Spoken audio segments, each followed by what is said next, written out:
अधिक मास, पुरुषोत्तम मास। हिंदू पंचांग में 12 महीने होते हैं जिनके आधार सूर्य और चंद्रमा हैं। सूर्यवर्ष 365 दिन और करीब 6 घंटे का होता है।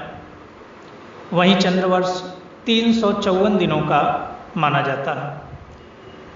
इन दोनों वर्षों के बीच करीब 11 दिनों का अंतर होता है। यह अंतर 3 साल में 1 महीने के बराबर हो जाता है। इसी अंतर को संतुलित करने के लिए हर 3 साल में एक चंद्र मास अस्तित्व में आता है। बढ़ने वाले इसी महीने को अधिक मास या पुरुषोत्तम मास कहा जाता है। अधिक मास के अधिपति स्वामी भगवान विष्णु माने जाते हैं। श्री हरि विष्णु। पुरुषोत्तम भगवान विष्णु जी का ही एक नाम है, इसीलिए अधिमास को पुरुषोत्तम मास के नाम से भी पुकारा जाता है। इस विषय में एक बड़ी ही रोचक कथा है जो कि पुराणों में पढ़ने को मिलती है। कहा जाता है कि भारतीय मनीषियों ने अपनी गणना पद्धति से हर चंद्र मास के लिए एक देवता निर्धारित किए थे। चूंकि अधिक मास सूर्य और चंद्र मास के बीच संतुलन बनाने के लिए प्रकट हुआ, तो इस अतिरिक्त मास का अधिपति बनने के लिए कोई देवता तैयार नहीं हुए। इस वजह से इस मास का नाम पहले मलमास पड़ा। तो ऐसे में ऋषि मुनियों ने भगवान विष्णु से आग्रह किया और भगवान विष्णु ने इस आग्रह को स्वीकार करते हुए इस मलमास को अपना लिया और अब ये मलमास पुरुषोत्तम मास बन गया। जी हाँ, तो इस प्रकार मलमास और अधिक मास से पुरुषोत्तम मास बनने की ये कथा है। इस मास की एक और कथा है। ऐसी कथा है कि जब महीनों के नाम का बंटवारा हो रहा था तब अधिक मास उदास और दुखी था, क्योंकि उसे दुख था कि लोग उसे अपवित्र मानेंगे। ऐसे समय में भगवान विष्णु ने कहा कि अधिक मास तुम मुझे अत्यंत प्रिय रहोगे और तुम्हारा एक नाम पुरुषोत्तम मास होगा जो मेरा ही एक नाम है। इस महीने का स्वामी मैं रहूँगा। तो इस तरह से पुरुषोत्तम मास जो है वो एक बहुत ही पवित्र मास माना जाता है, बहुत ही पवित्र महीना माना जाता है। अधिक मास के दौरान व्रत, उपवास, पूजा पाठ, ध्यान, भजन, कीर्तन इनको अपनी जीवनचर्या बनानी चाहिए। पौराणिक सिद्धांतों के अनुसार इस मास के दौरान यज्ञ हवन के अलावा श्री भागवत पुराण, श्रीमद् देवी भागवत, श्री विष्णु पुराण, भविष्योत्तर पुराण आदि का पठन मनन श्रवण विशेष रूप से फलदायी होता है।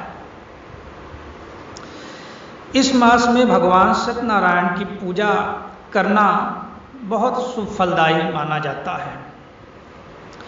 अधिमास के अधिष्ठाता भगवान विष्णु हैं, इसीलिए इस पूरे समय में विष्णु मंत्रों का जाप विशेष लाभकारी होता है। ऐसा माना जाता है कि अधिक मास में विष्णु मंत्र का जाप करने वाले साधकों को भगवान विष्णु स्वयं आशीर्वाद देते हैं और उनकी समस्त इच्छाएं पूरी करते हैं।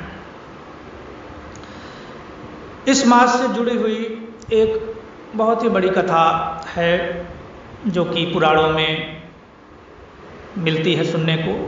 यह कथा दैत्यराज हिरण्यकश्यप के वध से जुड़ी है। पुराणों के अनुसार दैत्यराज हिरण्यकश्यप ने एक बार ब्रह्मा जी को अपने कठोर तप से प्रसन्न कर लिया और उनसे अमरता का वरदान मांगा। चूंकि अमरता का वरदान देना निषिद्ध है, इसीलिए ब्रह्मा जी ने उसे कोई और अन्य वर मांगने को कहा।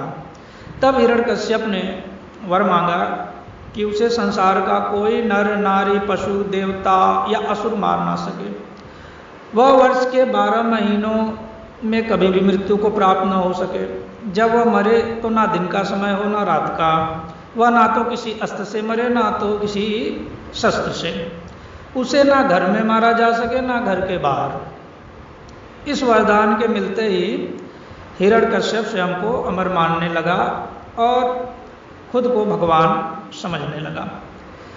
फिर समय आने पर भगवान विष्णु ने अधिक मास में, ये ध्यान दीजिएगा, इसी महीने में अधिक मास में ही नरसिंह अवतार यानी आधा पुरुष और आधे सिंह का अवतार उन्होंने लिया और शाम के समय देहरी के नीचे अपने नाखूनों से हिरण्यकश्यप का सीना चीर कर उसे मृत्यु के द्वार भेज दिया। इसके अलावा अधिक मास के और भी बड़े महत्व हैं। हिंदू धर्म के अनुसार प्रत्येक जीव जो है वो पंच महाभूतों से मिलकर बना है, जो कि जल, अग्नि, आकाश, वायु और पृथ्वी, इन महाभूतों से, पंच महाभूतों से मिलकर बना है। तो अधिक मास में धार्मिक कार्यों से, चिंतन मनन, ध्यान, योग द्वारा हम अपने शरीर में समाहित इन 5 तत्वों में संतुलन स्थापित कर सकते हैं। उसका प्रयास करते हैं, करना चाहिए।